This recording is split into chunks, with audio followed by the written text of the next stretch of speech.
We would like to thank this video's sponsor, the incredible World War II shooter Easy Red 2. It turns out the developers of Easy Red 2 are actually fans of the channel, and they reached out to cross-promote their new Shanghai Nanking DLC alongside our upcoming China content. This DLC, one of several campaign DLCs for the game, marks a massive expansion of the base game into the Eastern China theater of World War II. Easy Red 2 Shanghai Nanking is perhaps the only campaign that lets you experience the full-scale warfare of the Sino-Japanese War in historical battles across the Northern Plains, as well as the brutal urban combat of Shanghai. Easy Red 2 truly is a World War II battle simulator of an epic scale. The game features dozens of historical missions in both PvE and PvP, with fully playable infantry, vehicles and aircraft, plus a full map and mission editor. Honestly, you won't believe what $9 gets you with this game. More about Easy Red 2 after the video, but for now, enjoy the show, cats. Chaos continues to reign in the Chinese concessions as the situation deteriorates further. A growing mob of protesters, swept up by the late Sun Yat-Sen's Kuomintang, have completely crippled all pretenses of colonial control in British Hong Kong and the Portuguese Macau. Imperial garrisons have retreated from most ports in Southeast Asia. In the home country, syndicalist revolutionaries have declared an end to the British Empire. Governor Claude Severn has thus far been unable to... And many fear that the revolution that has swept the home islands will have indeed destroyed the empire. God save the king.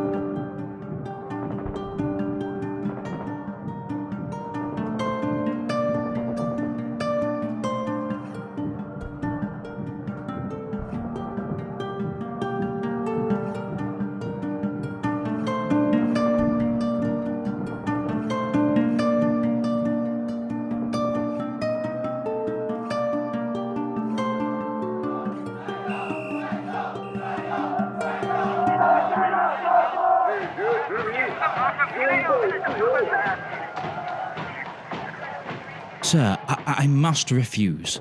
The closure of the broadcast would mean... I will not hear of it, Mr. Faircrest. You are young. You have a future ahead of you. I will not see you dragged into this madness.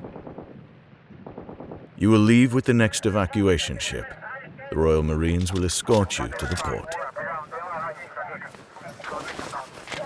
Governor Severn, we are out of time. I have reports that a large group of protesters is on its way down Main Street at this very moment and intends to breach Government House. Kuomintang forces are just across the border and poised to invade. Governor, we have no choice. We must evacuate now. Sir, where would I go? The Empire is crumbling. There is nowhere... Go to Canada, son. Take your family. Go to Canada. And pray to God for better days. That is a direct order. It was an honor, sir. May we meet again. Miss Lansdale, I shall dictate. Of course, Governor. To the German Governor-General of Tonkin, Oberst Lieutenant V. Rabin. I write to you with the gravest sense of urgency regarding the current situation in Hong Kong, which has rapidly become untenable. As per orders from Admiral Anderson, the Royal Navy Commander-in-Chief in China, all non-essential soldiers, ships, and accompanying staff have been instructed to withdraw at once to Australia, where I am told a significant civil disturbance has erupted, as well as to India. In light of this withdrawal, the ongoing difficulties facing the empire as a whole, and the massing of Chinese Kuomintang troops in Canton, I have been urged to consider an immediate evacuation of all British citizens and their families. However, I fear that upon the issuance of such an order, our vulnerability will be recognized, and the Kuomintang will descend upon this colony. The line must be drawn here, at Hong Kong. It cannot go without being said that our two nations are not, and have not been for some time, on the best of terms. Yet, we are both far from the fields of Flanders, and share a great deal more in common between ourselves than with any man of the Orient. I do not believe for a moment that a person such as yourself, a man of honor and good Christian bearing, would permit the surrender of this colony to the degenerate ways of syndicalists and thugs.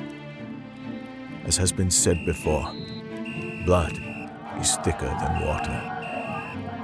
Herr Governor, as demanded by the responsibilities of my station, I must request from you a direct German intervention to ensure the continued security of Hong Kong and Southeast Asia.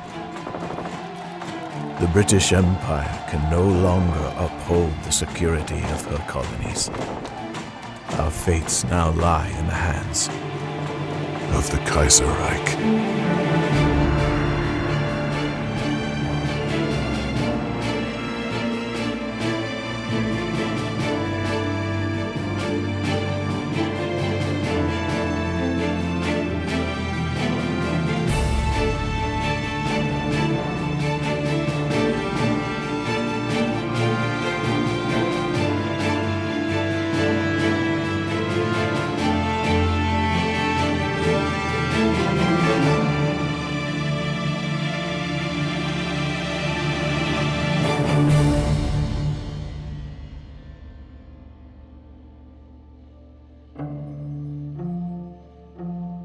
For centuries, while Europe languished in the sectarian chaos of the Dark Ages, China flourished. The Middle Kingdom was a land of innovation and culture, ruled by a system of central authority that would endure for millennia.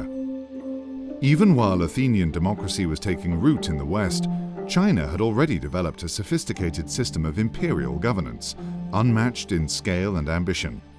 But the tides of history are rarely so kind. The first shock to China's imperial order came with the devastating Opium Wars against Britain in the 19th century.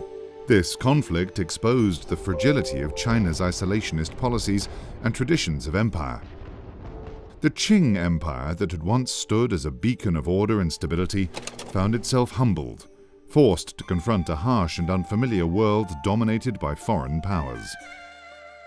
For China, the Opium Wars began a cycle of national decline that would haunt the country throughout the 19th and 20th centuries.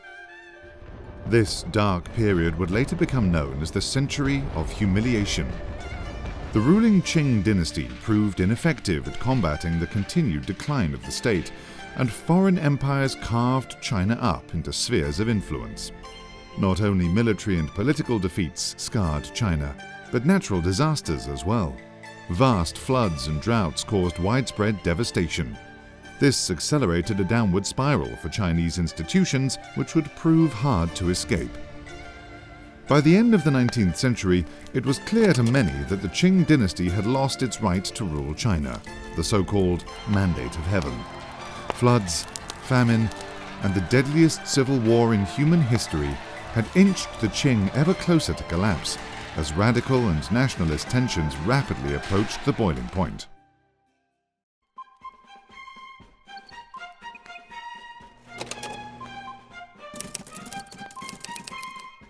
As if to underline the weakness of the monarchy, every new crisis became yet another example of Beijing's impotence, another nail in the coffin of Qing rule.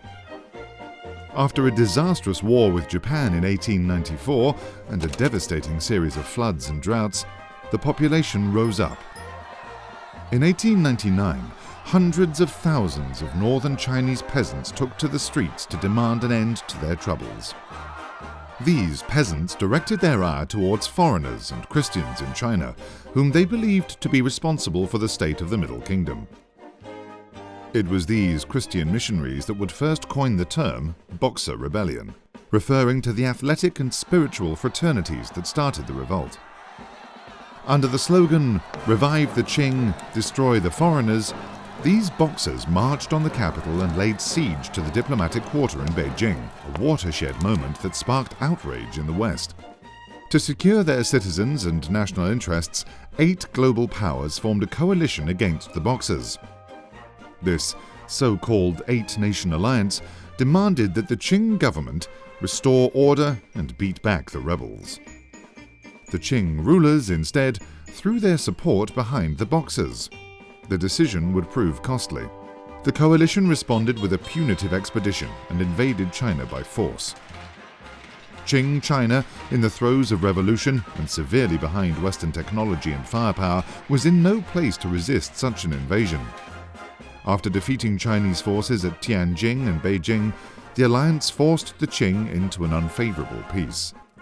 This would be the harshest of many so-called unequal treaties, burdening the weakened Chinese state with costly indemnities and territorial concessions.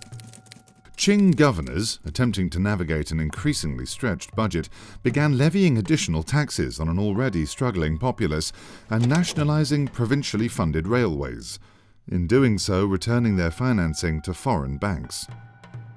Not long after, mass demonstrations erupted. The locals saw the plan as a betrayal. Once more, the Qing court seemed to bow to foreign interests. Thus continued a cycle of foreign intrusion and national decay that would shatter the population's remaining faith in the Manchu ruling class. In the end, this popular sentiment would turn against the institution of the empire itself and become a republican revolution to depose the Qing entirely.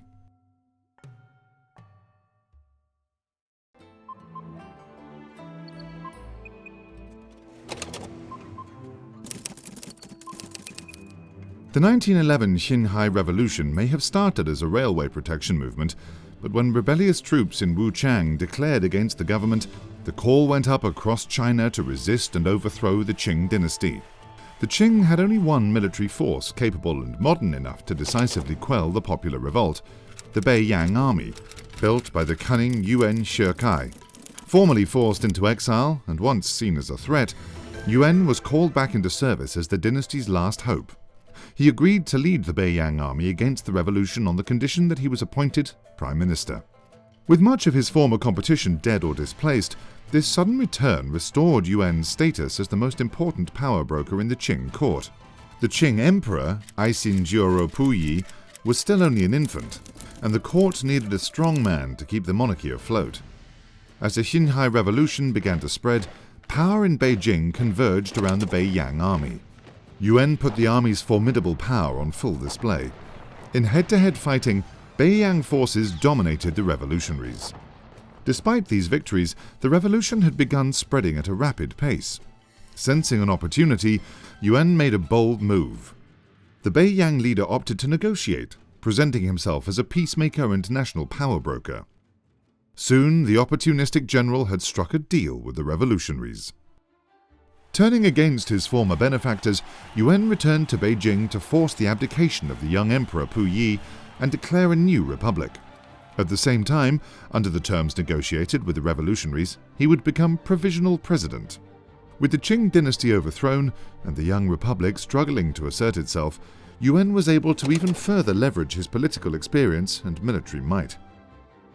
After all, beyond the absence of a monarchy and the promise of elections, the new republic wasn't so different from the old empire. Many of its leaders and bureaucrats, from the provinces to the capital, continued their roles under new titles and offices.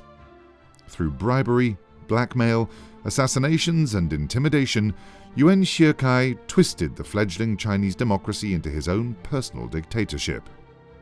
Less than a year later, despite electoral defeats, Yuan dissolved the National Assembly and dispensed with democratic pretenses altogether. Yuan's rapid seizure of power would not go entirely uncontested. Nationalists across the country rose up to oppose Yuan's hollow Chinese republic. Chief among them was Sun Yat-Sen, founder of the nationalist Kuomintang, or KMT, who had returned to China following the revolution. Rallying southern governors and their provincial forces, Sun tried to launch a general uprising, but the attempt would prove unsuccessful.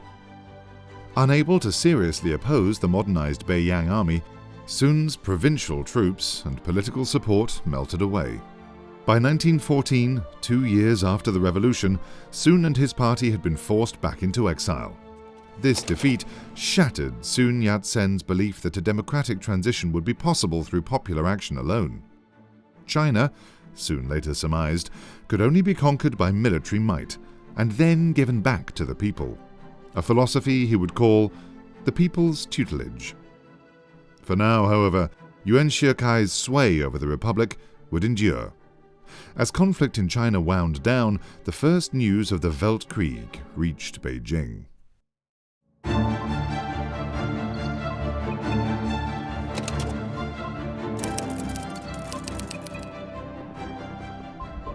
While Yuan Shikai was hollowing out the young Chinese Republic, long-building tensions in Europe exploded into the Weltkrieg in July 1914.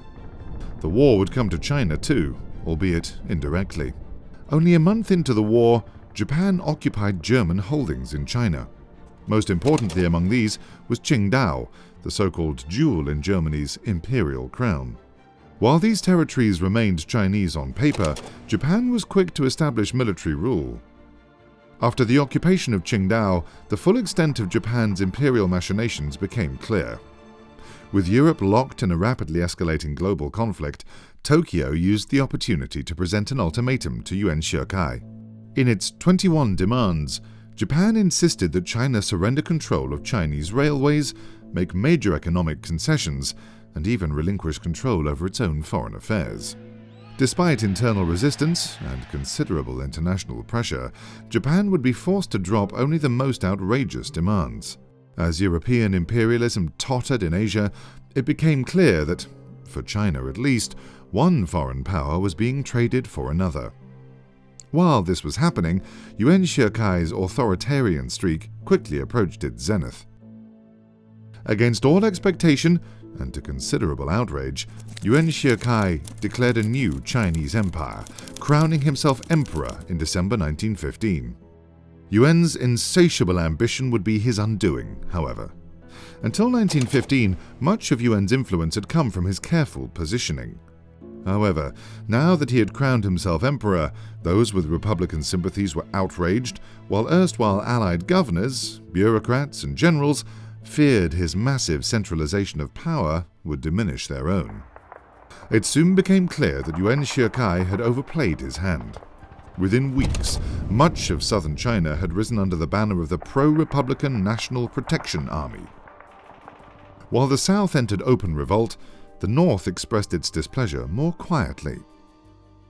Many of Yuan's subordinates openly questioned his rule, creating the first divides within the Beiyang army itself. Two of his closest allies, Feng Guojiang and Duan Qirui, broke with him after his proclamation as emperor. Although Yuan's reign would end with his premature abdication after a mere 83 days, the move had destroyed any semblance of Beiyang unity. Even after his death only months later, Yuan's long shadow would hang over China for decades to come. With Yuan's demise, what had begun as a modernized force of some 60,000 men began to transform into something altogether different and far less united.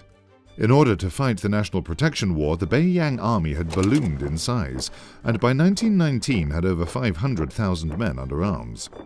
Many of these men served under hastily promoted commanders, or were recruited wholesale from bandit gangs.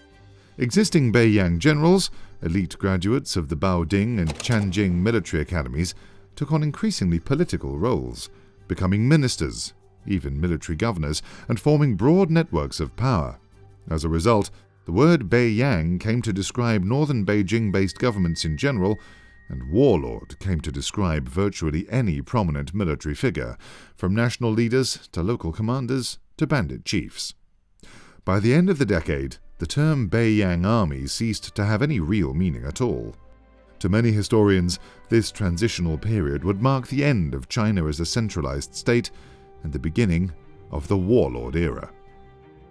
Still, it was the core of the original Beiyang army that would come to dominate the following warlord era. Figures like Duan Qirui and Cao Kun used their ties within the army to expand their power far beyond it. As China continued to transform politically and economically, these ambitious leaders exploited the turbulent times to their personal advantage. Some tied themselves into the nation's rapidly modernizing economic institutions, banking, industry, and commerce. Others incorporated old Qing arsenals and cut deals with international arms traders. As the foreign concessions in Shanghai and Tianjin flourished, warlords tapped into their wealth and connections too. Weaker, more local leaders established vertical ties, pledging their loyalty to regional or national power brokers. As a result, powerful warlords became the hearts of patronage networks crossing military, political, and provincial boundaries. These loose alliances would later be referred to as the first warlord cliques.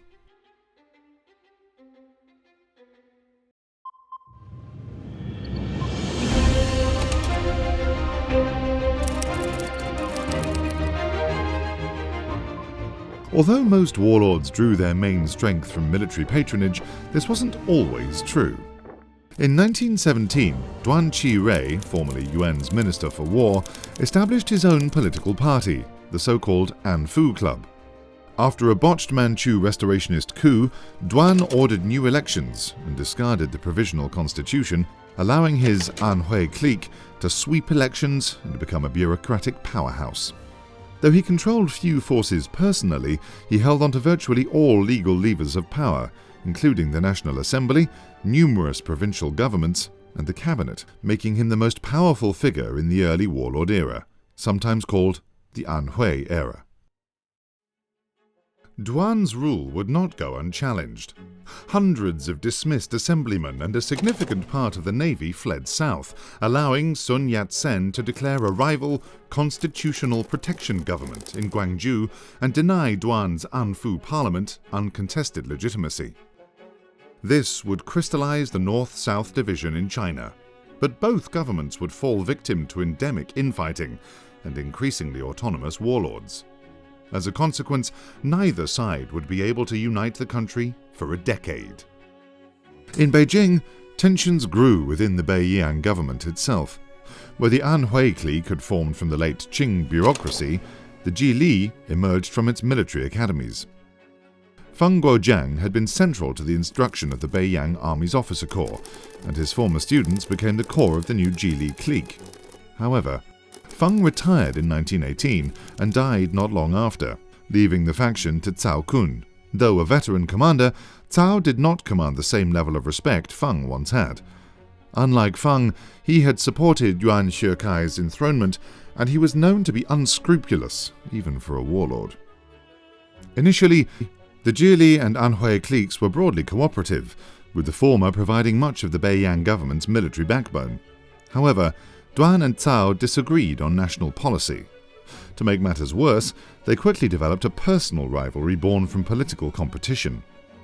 As Duan attempted to draw the nation back together, Cao courted the peripheral warlords, those in the far south, northeast and west, whose power flourished in the absence of central government control.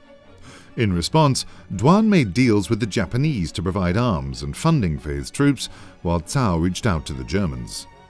With the Weltkrieg underway, the Germans had little to offer, but by 1918 the notion of Chinese reunification had become tied up in questions of nationalism, imperialism, and a simmering conflict that would later grow into the German-Japanese struggle in Asia. As many balked at Duan's Japanese ties, his reunification negotiations with the southern warlords stalled. To most, reunification was only possible if the government in Beijing cut ties with Japan and stopped expanding the Beiyang army. With much of Duan's power coming from exactly these sources, the demands were unacceptable. This stalemate would be broken only after the Weltkrieg's end, as leaked documents exposed the existence of secret, so-called Nishihara loans. These Japanese loans were made mainly to fund Duan's portion of the Beiyang army and reform the waning central government. With the nation divided and the Boxer indemnity still outstanding, Duan had struggled to balance the budget. However, the loan's terms proved deeply exploitative and highly unpopular. The Anhui clique would never recover from the Nishihara scandal. Less than a year later, the Zhili, backed by the nascent Fengtian clique in Manchuria, shattered the Anhui as a significant force in Chinese politics. As the dust settled domestically, the Zhili emerged as the most powerful force in the north. However, the southern warlords remained untouched. and it was clear Chinese unity would not be achieved simply by ousting Yuan from Beijing.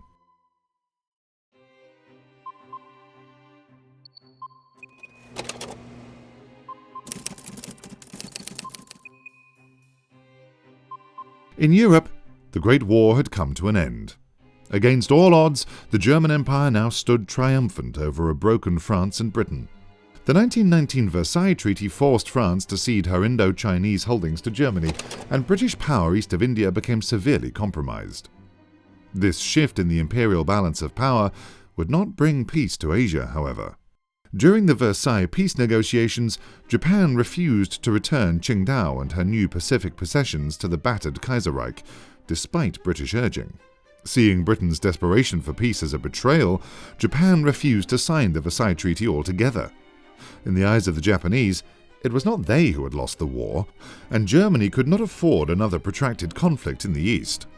This proved to be true. Even in victory, the Kaiserreich had been driven to the brink of national starvation, and it would take years for Berlin to consolidate her newly won possessions. Within months, Japan and Germany settled into an uneasy détente, but this mounting rivalry would not be soon forgotten by either side.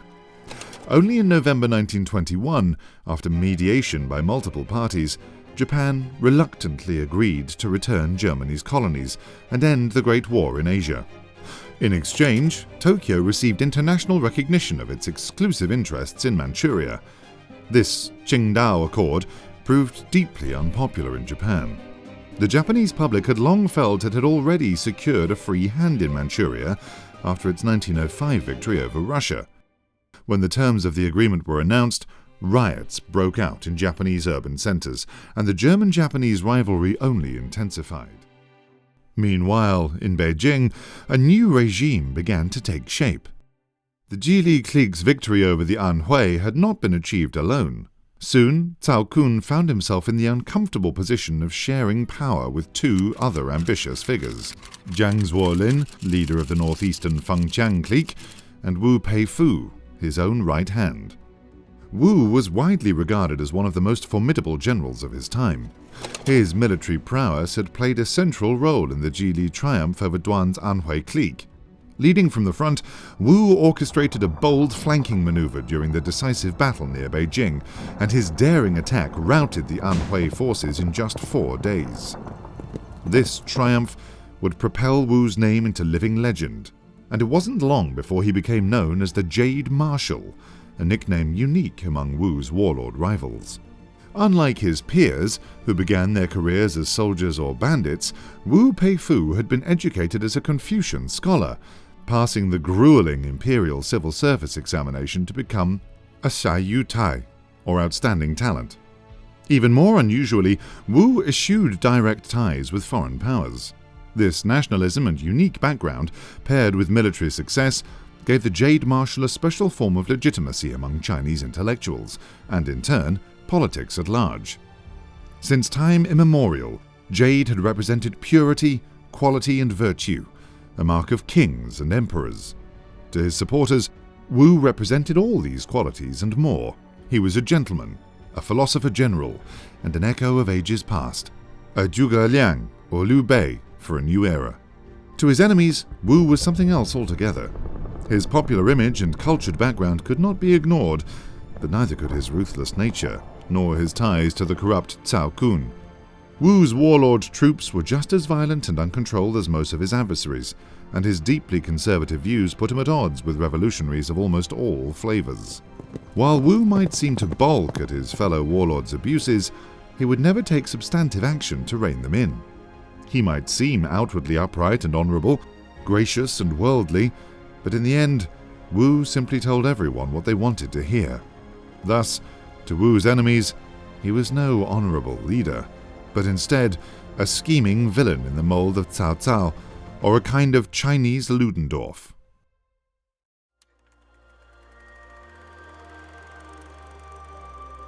There is an old saying, "Good iron is not made into nails. A good man does not become a soldier." Wu Peifu was a soldier, but they said his new government would be a good government of good men. It was to be open and transparent, public-minded and protective of personal liberties. There was to be a new constitution, inspired by the Western model and negotiations to reunite the country. Its ministers were to be educated elite, great engineers, scientists, and scholars, the best of them educated in Berlin or Oxford, Yale or Harvard. I can remember the excitement in the summer of 1922 as rumors spread across the broadsheets. For the first time in a decade, the future in China looked bright. Yet, there were two things Wu Peifu did not account for: the intractability of intellectuals and the power of jealousy. Wu and his good men could not agree beyond basic principles. Was there to be centralism or federalism, self-governance or top-down rule? Everyone agreed there had to be a plan, but no plan could be agreed.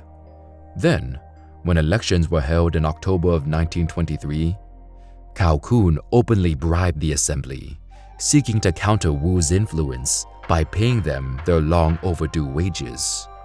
Cao won the presidency in a landslide. Wu was publicly outraged, but Cao was his superior, and real opposition would mean a disastrous civil war within the Zhili clique. In the end, the Jade Marshall did nothing. It is said that a good man is defined by his ability to stand firmly against evil forces.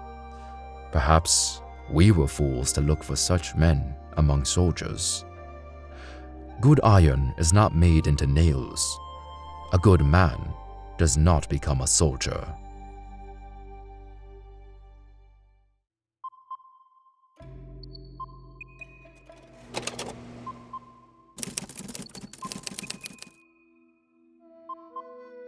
Zhang Zuolin, the third member of the uneasy coalition in Beijing, could not have been more different. Zhang Zuolin's background was that of a pauper. Born in northeastern China, also known as Manchuria, Zhang spent his early years hunting and fishing, receiving little in the way of formal schooling. Later in life, when asked where he had studied, Zhang would answer, "The University of the Green Forest," a euphemism not unlike the School of Hard Knocks. By his teens, Zhang Zuolin had joined organized crime, and by 20 had become a soldier, fighting in the First Sino-Japanese War. When the war ended, Zhang turned to banditry, forming a small personal army and acquiring something of a Robin Hood-style reputation. When the Xinhai Revolution came and went, Zhang saw an opportunity to begin his political ascent. He climbed the political chaos like a ladder, seizing upon the northeast's frontier isolation to pick and choose his battles. Despite his humble origins, Zhang Zuolin proved himself to be a savvy political operator. As the de facto ruler of Fengtian province, Zhang pledged fealty to Yuan Shikai's short-lived empire. This move earned him recognition from the self-proclaimed emperor. Yet, when Yuan's empire collapsed, Zhang was conspicuously absent from Beijing. By 1919, the bandit leader had extended his rule to cover over all three northeastern provinces, cementing his place as a dominant force in China's fractured landscape. Internally, Zhang's Fengtian regime offered stability. He forged deep connections among the region's leaders, its commerce guilds, business owners and gentry, leading by guided consensus instead of overbearing authority. Once endemic bandits were cowed or incorporated. Ambitious rivals were placated with generous bribes. Zhang did not want for money, after all. Manchuria's abundant coal, steel, and open frontiers proved bountiful. Zhang carefully negotiated partnerships with the Japanese, too, extracting maximum gain while never quite pushing himself into servitude. With Manchuria's favorable geography and the Fengtian army at his disposal, Zhang managed to turn the region into an indomitable fortress, accessible only through a few mountain passes and a single railway connection. This fortress also became a platform from which to project power southward into northern China, including Beijing. However, as strong as Zhang Zuolin's position might have appeared on a map, it remained compromised. While Wu Peifu and Cao Kun surrounded themselves with old military and bureaucratic allies, Zhang kept different company. His closest associates were his old bandit friends, born and bred like he was on the northeastern frontier. These scoundrels made for loyal partners, but they held little sway in political circles. and most had an insatiable appetite for luxury. Jiang Zuolin himself became notorious for purchasing the most expensive custom body car made in America, an armoured 1921 Packard Twin 6, featuring a full-size machine gun mounted in the passenger seat. Despite his vast wealth and efforts to shore up his reputation, the former bandit would never be recognized as one of China's social elite. The aftermath of the Zhili-Anhui War would be the first time, but far from the only one, where Jiang's struggle for national legitimacy would turn into armed conflict. Within weeks, the Zhili and Fengtian cliques began to compete over political appointments, budgets, and spheres of influence. By early 1922, Jiang Zuolin found himself politically outmaneuvered. With few other options, he deployed his troops in early April. Unlike the previous clashes, which lasted less than 10 days, this Zhili-Fengtian war would involve multiple offensives and counter-offensives, consuming northern China for over 2 months. By midsummer, Wu's Zhili forces had pushed the Fengtian back into their northeastern holdings and won the war. Now Wu Peifu had decisively bested his adversaries through flanking maneuvers and deceptive tactics twice. This second victory, though less sweeping than the last, affirmed Zhili control over northern China and further elevated the Jade Marshall's growing prestige.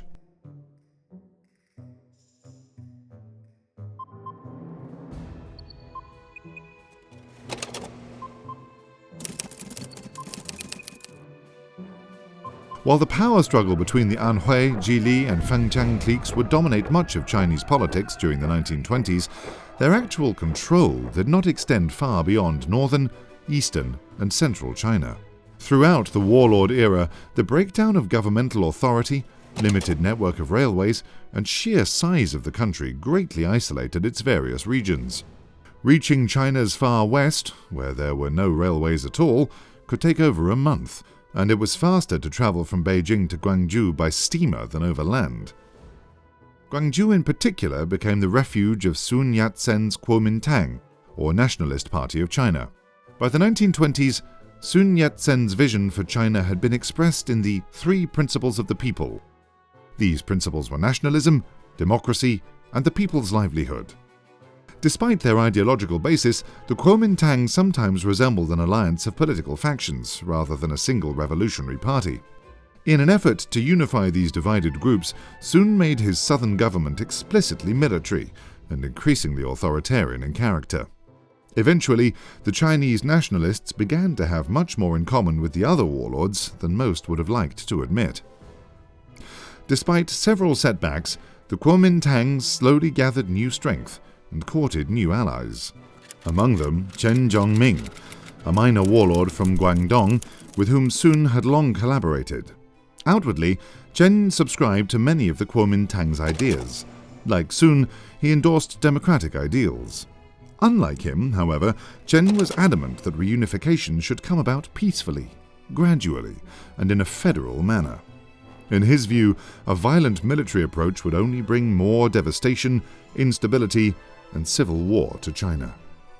By August 1921, Sun and Chen had successfully driven the remaining regional warlords out of Guangzhou and established a new nationalist government to rival the Zhili regime in Beijing. Despite this military success, the relationship between Sun and Chen quickly began to deteriorate. Disregarding his lofty democratic ideals, Sun had begun operating the party as an unquestioned dictator. Chen, on the other hand, openly courted anarchists, syndicalists, and other federalists in eastern Guangdong. These conflicting visions reached a boiling point a year later. In 1922, the Zhili made overtones to establish a government of national unity, one which would strongly favor Zhili influence, of course. When the news reached southern China, the nationalists debated how to handle the issue. Rather than accept an unfavorable unification, Sun proposed launching an offensive against Beijing instead, a so-called Northern Expedition. Chen, ever the negotiator, refused to commit his forces to this offensive, especially after the failure of several such ventures the years before. Eventually, seeing the disagreement as irreconcilable, Chen Zhongming led an attempted coup against Sun and the KMT. When it failed, Chen and his men were expelled at first from the city and later southern China as a whole. With this defeat in the south and Wu Peifu refusing to entertain federalism in Beijing, Chen's dreams of a federal China seemed lost forever. Now, further than ever from achieving his revolutionary goals, Sun decided to court new allies and reorganize the party. He formed alliances with minor leftist organizations, such as the syndicalists and anarchists, many of whom were previously skeptical of, or even outright opposed to the KMT. More importantly, Sun deepened cooperation with the newly founded Commune of France. French funding would allow Sun to lessen his government's reliance on unscrupulous sources of revenue, such as opium and gambling. Meanwhile, the same funding would be used to found the Whampoa Military Academy. Just as Baoding graduates formed the backbone of the Northern Warlord Army's leadership, Whampoa would fulfill the same role for the KMT's National Revolutionary Army. Thus, the geopolitical dimensions of the Warlord era broadened. As Germany backed the Zhili clique and Japan backed Fan Qiang, the Kuomintang had become a partner for the syndicalist Commune of France. Although in Europe France seemed locked in a post-revolutionary stupor, it wouldn't be long before its foreign activities rang alarm bells in Berlin. The old imperial balance had been severely weakened by the chaos of the Weltkrieg, and the siren song of syndicalism grew ever louder. Indeed.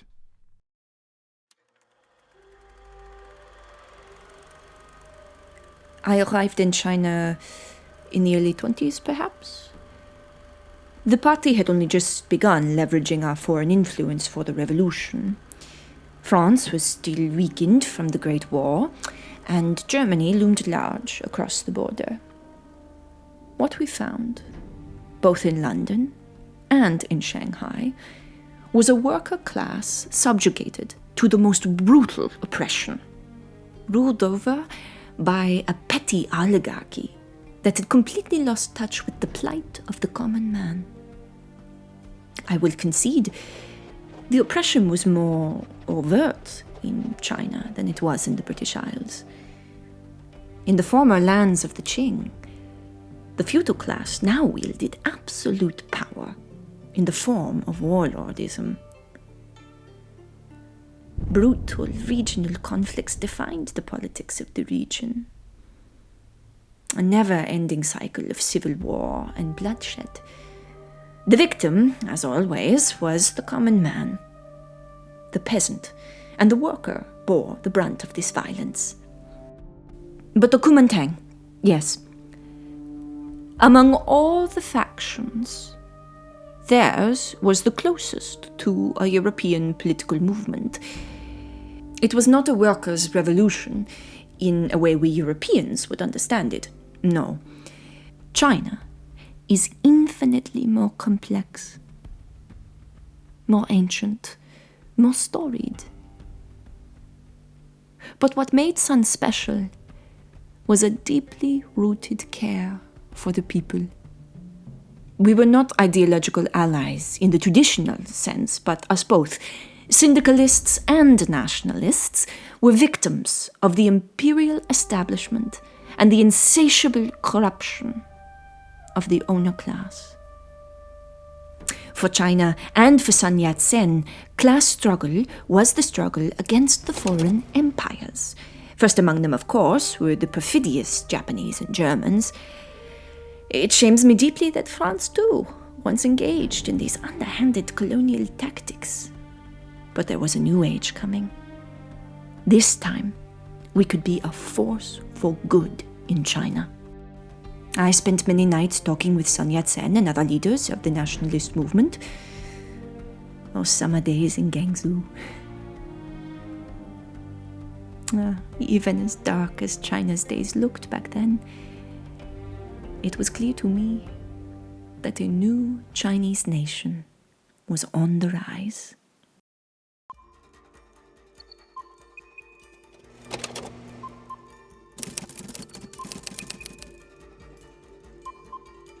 Meanwhile, warlord politics continued apace in Beijing. By August 1924, rumors spread that the Jade Marshall was on the cusp of invading Manchuria in a bid to reunite China. In response, Fan Qiang, the KMT, and remnants of the Anhui clique entered into a tripartite coalition against the Zhili. Later, when a Zhili governor attempted to intimidate one of the few remaining Anhui warlords into ceding Shanghai, the pact was triggered. Both the Japanese-backed, vengeful Feng Tian and the French-backed Kuomintang pledged to defend the Anhui warlord from Zhili aggression. On September 13, 1924, Feng Tian leader Jiang Zuolin denounced the Zhili government and formally declared war, beginning the Second Zhili-Fengtian War. 250,000 troops, supported by light tanks and up to 300 aircraft, tried to break out of Manchuria once more. Despite the expansion and modernization of the Fengtian army, Zhili defenses proved formidable. A grinding trench war slowly spread along the Great Wall and through the mountain passes. With Wu Peifu's armies tied up in a ferocious defense effort in the north, Zhili domains around Shanghai found themselves increasingly autonomous. Left to their own devices, these domains rallied around the ambitious Sun Chuanfang, a protege of the Jade Marshall himself. Known as the Smiling Tiger, Sun profiled himself as a good-natured and honest warlord, unlike so many two-faced and servile Chinese politicians. Despite these outward pretensions, Sun was also known for his ruthlessness and unpredictable behavior. As the Smiling Tiger gained more and more power in the provinces around Nanjing, the Zhili clique began experiencing what would eventually become an internal north-south divide. Meanwhile, despite the supposed alliance between the KMT and Fengtian, Kuomintang support in the war never materialized. With Fengtian forces unable to advance in the north, it appeared the Zhili might win the war through sheer exhaustion. But, before events could turn in the Jade Marshall's favor, he found himself caught in the crosshairs of an elaborate and mysterious plot. The plot would originate from one of his direct subordinates, the high-ranking general Feng Yuxiang. Feng was better known as the Christian warlord, for his religious zeal and focus on discipline. Although previously declaring himself a sworn blood brother to Wu Peifu, Feng had come to quietly resent his superior. Wu's restrictive leadership, a demotion the year before, and Feng's Kuomintang sympathies made him the perfect candidate to cripple the Zhili from within. Allegedly following a massive Japanese bribe, Feng made his play for power. On October 23, 1924, thousands of troops under the Christian warlord reversed course and entered the Forbidden City in Beijing. The turncoats placed Zhili President Cao Kun under house arrest and expelled the long-deposed Qing Emperor Pu Yi, still holed up in the old palace. Feng Yuxiang then declared himself leader of the Kuomintang, or National People's Army. By the time Wu Peifu could be warned of the putsch, it was already too late. With the government seized and an entire army in his rear, Wu's war effort suddenly found itself on the verge of collapse. Fengtian generals used the chaos in the capital to launch a devastating offensive east of Beijing. Here, the Fengtian army would deploy some of its most ruthless commanders. Entering the fray, Jiang Zongchang, the dog-meat general, inflicted a decisive defeat on the Jade Marshall near Tianjin. Now on the run, Wu Peifu prepared to retreat all the way back to Henan and reorganize. Unfortunately for Wu, his path of retreat would pass near the territory of warlord Yan Xishan of the Shanxi clique. The opportunistic Yan, who had remained neutral throughout most of the warlord era, used the opportunity to seize the railway route south. In a decisive battle, Yan cut off Wu's path of retreat. With just 2,000 loyalists remaining, Wu fled by sea to Wuhan. The Jade Marshall, once expected to unify China, had fallen. Although the Zhili-Fengtian War had ended in the north, fighting continued for some time in the east. Jiang Zongchang moved south towards Shanghai, engaging Zhili-aligned Sun Chuanfang. Both sides fought one another to a bloody stalemate, and a truce was signed by late April 1925. Sun consolidated his control over southeastern China, while Shanghai would be split between himself and Jiang Zongchang. For his merits in the war, the dog-meat general would be rewarded with the military governorship of Shandong. Even among China's many colorful warlords, Jiang Zongchang was a special case. Notoriously, Jiang's stewardship of Shandong quickly transformed an already struggling province into a true hive of scum and villainy. Jiang Zongchang in many ways represented the worst of China's warlords and the full depths to which the country had fallen by the mid-1920s. The general, awarded political positions mainly for his military prowess, did not even bother with the pretense of being a politician. The dog-meat general richly rewarded his subordinates with government coin, while enforcing his often arbitrary laws at gunpoint. Jiang himself would become a figure of almost folkloric irreverence, the archetypal warlord, eschewing the affairs of state for drinking, gambling, and carousing in Shanghai, all while his province spiraled into unimaginable depths of chaos and corruption.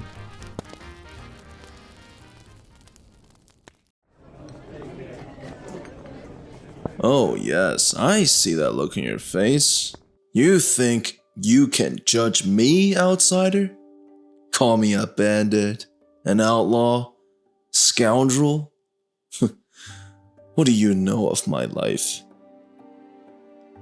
Once, I was a poor and honest man. I worked on my father's farm near Beijing. Our life was simple, hard but honest. Each season, we would be outside in the field for 14 hours every day, doing backbreaking work in the blazing summer heat and winter snows. We scraped by, but barely. First, it was the Qing who came for our grain. To support the emperor, they said, and soldiers came and took our harvest. We complied, of course.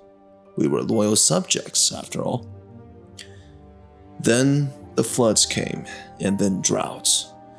Our fields withered, my father became sick, food, once plentiful, had become scarce.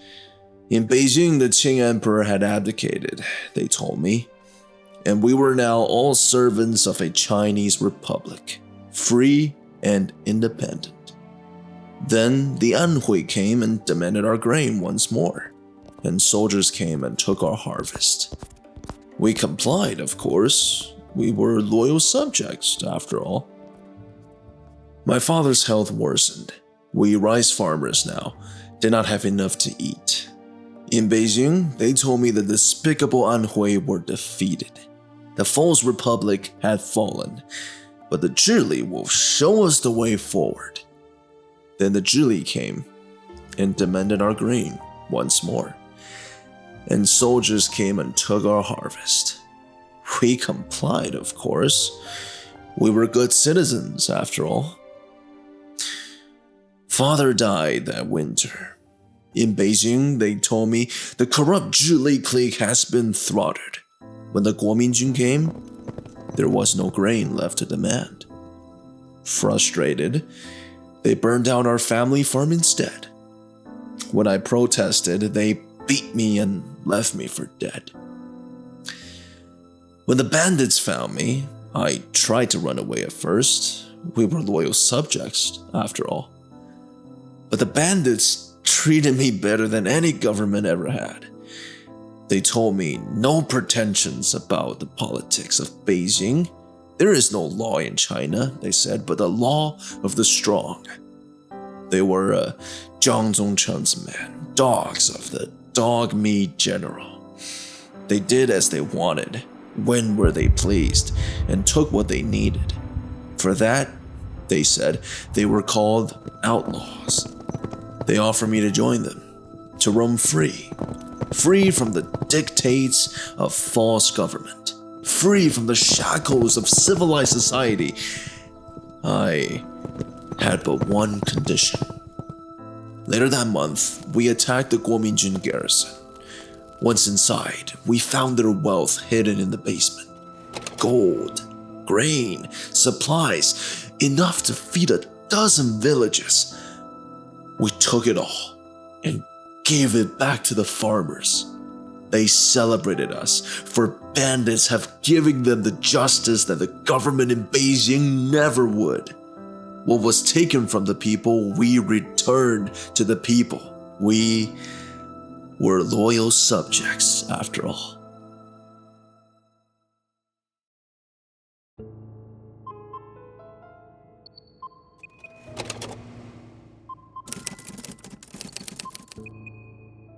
With the Northern Zhili's defeat in late 1924, hope blossomed that the warlord era might finally be nearing its end. Jiang's Warlin, still lacking political capital and forced to compromise with Feng Yuxiang's Kuomintang, convened a national reunification conference in Beijing. Feng was particularly sympathetic to the Kuomintang, and for the first time ever, Sun Yat-Sen travelled to Beijing to attend. However, before any agreement could be reached, the venerated revolutionary succumbed to cancer, aged just 58. Sun Yat-sen's untimely death threw a wrench into the ongoing negotiations in Beijing, and the nationalists began to rapidly descend into a succession crisis. The Kuomintang fractured into three major factions, each rallying around a different leader. Wang Jingwei emerged as the head of the leftist camp, advocating for a continued alliance with the French communards, believing their support was essential for the party's success and survival. Opposing him on the right was Hu Hanmin, whose faction, wary of leftist influence, had largely withdrawn from Guangzhou, seeking safer strongholds in Shanghai and Beijing. Between them stood Chiang Kai-shek, leading the military center of the party. A pragmatist, Jiang sought to balance both sides while focusing on a singular goal, the military build-up necessary for a northern expedition. He carefully maneuvered between the factions, consolidating power while avoiding an outright split, at least for the time being. The months following Sun's death were marred by turbulence and bloodshed. Political assassinations and violent clashes plagued the party's ranks, with figures like Liao Zhongkai narrowly escaping attempts on their lives. The growing tensions finally came to a head at the party's fourth assembly, where the fragile unity of the Kuomintang shattered entirely. The confrontation between Wang and Hu proved decisive, driving an irreparable wedge between the left and right, and leaving the party divided. With the KMT unable to achieve even internal unity, national reunification with Beijing was now out of the question.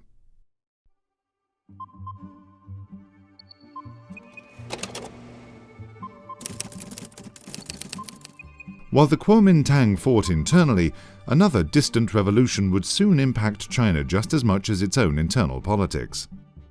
By 1925, wildcat labor strikes and clashes in faraway Britain had escalated into a full-scale syndicalist revolution. Colonial governors, effectively abandoned by the waning British Empire, eyed London with trepidation, and the Royal Navy began a chaotic retreat back to Europe to support the Home Isles. Thousands fled Britain to Canada, and what forces could be withdrawn to assist the evacuation effort were recalled. In the colonies, fears of revolution spread like wildfire. With the British Raj already in disarray, the colonial constabulary's once iconic Sikhs had either been recalled, disbanded, or stood down. Police forces in Hong Kong, Singapore, and Malaya were left critically undermanned. Matters in China were made all the worse when fears of a possible syndicalist uprising in Australia, inflamed by the still infamous Melbourne riots, triggered the recall of most British forces in China. Excluding local auxiliaries, remaining British leadership, and personal security, Britain's concessions and territories were left poorly policed and virtually undefended by midsummer 1925. As British authority in China wavered, tensions in Shanghai began to spread out of control.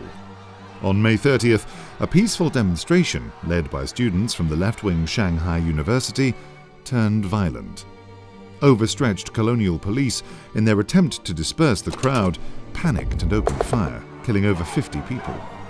This Shanghai massacre sent shockwaves across China, igniting an anti-colonial movement named after the event. This so-called May 30th movement spread from city to city at breakneck speed. Strikes and boycotts sprang up around China like wildfire, bringing foreign economic interests to a halt and shaking the foundations of European colonial control. 23 days later, thousands of anti-imperialist protesters attempted to seize a joint British-German concession in Guangzhou, only to be met with bullets. Dozens of civilians died in this Shaky massacre, alongside over 150 wounded.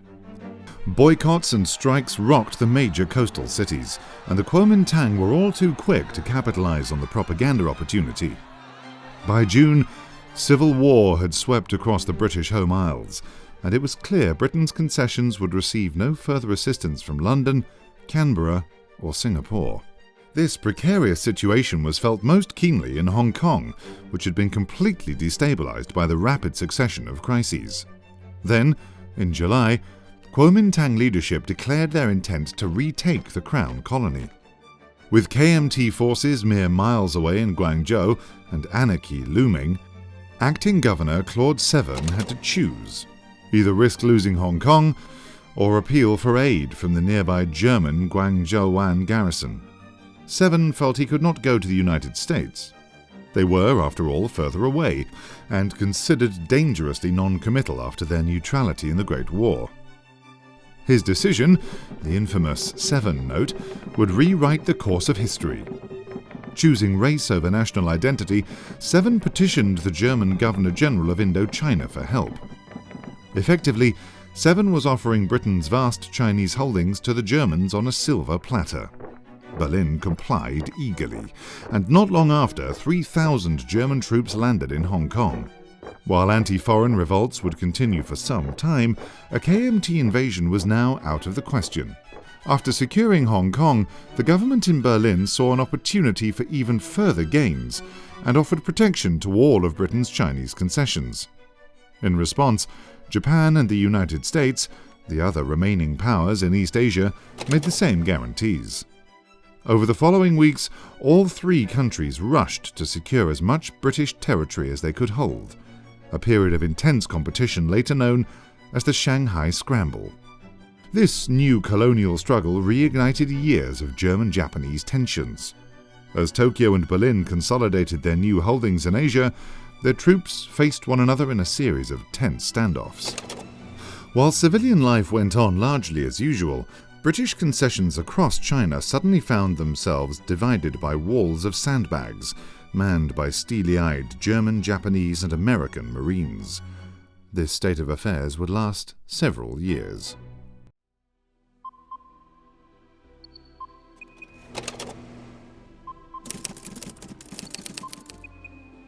Even as the great powers competed over China's concessions, its fragile governing coalition in Beijing began to collapse. By November 1925, Jiang Zuolin and Feng Yuxiang were at war. Soon the weaker Feng had been forced to the northwestern periphery, while to the east near Nanjing, Jiang Zhongchang and Sun Chuanfang came to blows over Shanghai. Sun Chuanfang's decisive victory over the dog-meat general gave the Smiling Tiger enough political capital to declare a new League of Five Provinces in Nanjing. Now ruling most of eastern China, including some of China's richest provinces, Sun Chuanfang had effectively supplanted Wu Peifu as de facto head of the Zhili clique. While this balance of power would prove temporary, it signaled an end to any pretense of Zhili unity. Going forward, there would be two Zhili cliques, one led by Wu Peifu and Cao Kun, and another led by Sun, the Smiling Tiger. With the disgraced Wu Peifu largely contained in central China, Jiang Zuolin's Feng Tian clique now exercised total control over the Beijing government. Unfortunately for Jiang, this government was a far cry from the powerful central authority it had been during the time of Yuan Shikai. Continually dissolved, reconvened, bribed, and manipulated, the National Assembly had lost any semblance of legitimacy. All three of the nation's constitutions, from 1912 to 1923, had been trampled on and ignored. Meanwhile, the man at the helm, Jiang Zuolin, never escaped his unfavorable reputation. In the eyes of the intellectual class, Jiang was a bandit who had stolen the Republic, a prize he could never hold on to for long. Matters were no better economically. With two major wars in under 2 years, the shock of the British collapse, and ongoing strikes in China's major ports, the outlook was dire. Many schools, shuttered during the war due to the fighting and lack of funds, failed to reopen. All across the north, levees and other infrastructure, now chronically underfunded and maintained only by local patchwork, had begun to collapse. When these failed, the consequences were often disastrous, and unchecked flooding continued to claim hundreds of thousands of lives. Perhaps worst of all were the bandits. While highway robbery had been a problem for centuries, dissatisfied or demilitarized soldiers frequently turned to banditry. Compared by peasants to forces of nature, these small armies would raid and pillage even fortified market towns, levelling everything in their path. When these men were inevitably reabsorbed by one warlord army or another, their old habits were rarely left far behind. Facing the realities of a divided nation, Jiang's Wolin had few remedies to offer. However, in Guangdong, the Kuomintang presented an ideological alternative. The KMT's three principles of nationalism, democracy, and welfare proved tantalizing prospects for millions. To many, the white sun became a rallying symbol for justice, hope, and prosperity. Now the situation seemed perfect for the Kuomintang's latest and long-planned northern expedition. They prepared for a sweeping conquest, dreamt of by the late Sun Yat-Sen, ridding China of warlordism and uniting the entirety of the country under a single government. On July 9, 1926, General Chiang Kai-shek addressed his 100,000-strong revolutionary vanguard in Guangzhou. Trained by French officers in the ways of Western warfare and armed with modern weapons, the National Revolutionary Army had become a formidable fighting force. Within a week, Chiang's armies overwhelmed Zhili-aligned forces in Henan and reached the provincial capital, Changsha. Their true target, however, was Wuhan. The Tri-City area, including one of China's largest arsenals and the birthplace of the Xinhai Revolution, represented both a strategic and political stepping stone to the Northern Expedition's goals. An overstretched Wu, still fighting Kuomintang remains in the north, rushed south, hoping to hold the city against the revolutionaries. Unbeknownst to the Kuomintang, however, a new power was about to enter the war. Some time earlier, League warlords had entered secret negotiations with the German Empire to intervene on their behalf. Tragically, the Kuomintang's northern expedition was now not marching towards victory, but towards an inevitable trap. Berlin had quietly begun pulling the strings, intending to deploy their own vision for the future of China. At Wuhan and Xinhai, then, the future of China would be decided. Could the Kuomintang restore the ideals of a Chinese republic, or would the Kaiserreich, stretching ever further after the collapse of rivaling Britain, finally subject China to a new imperial order? Or perhaps even a restoration of the Qing Emperor?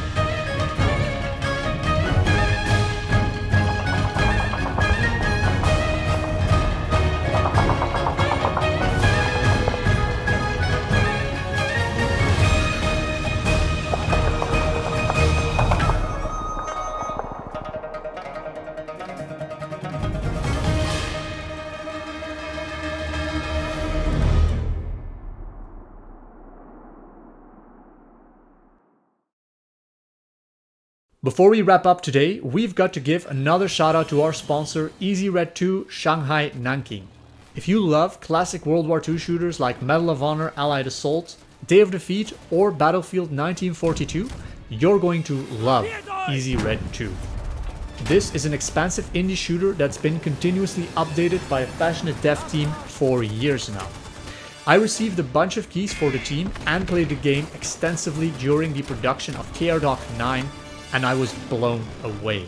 The number of playable vehicles, factions, and aircraft is staggering, and the gameplay is smooth, intense, and incredibly fun. Easy Red 2 perfectly captures the massive scale of historical World War II battles, making you feel like just another soldier on the beaches of Normandy, the ruins of Stalingrad, or the streets of Shanghai. This is exactly the kind of scrappy, passionate developer team we love working with at the Kaiserreich Collective. So I couldn't be happier to sign them on as sponsor and have them as a part of this video. Now, will you do your part? Go check out Easy Red 2 on Steam with over 4,000 very positive reviews. This is hands down the best $9 you'll ever spend, and that is a promise.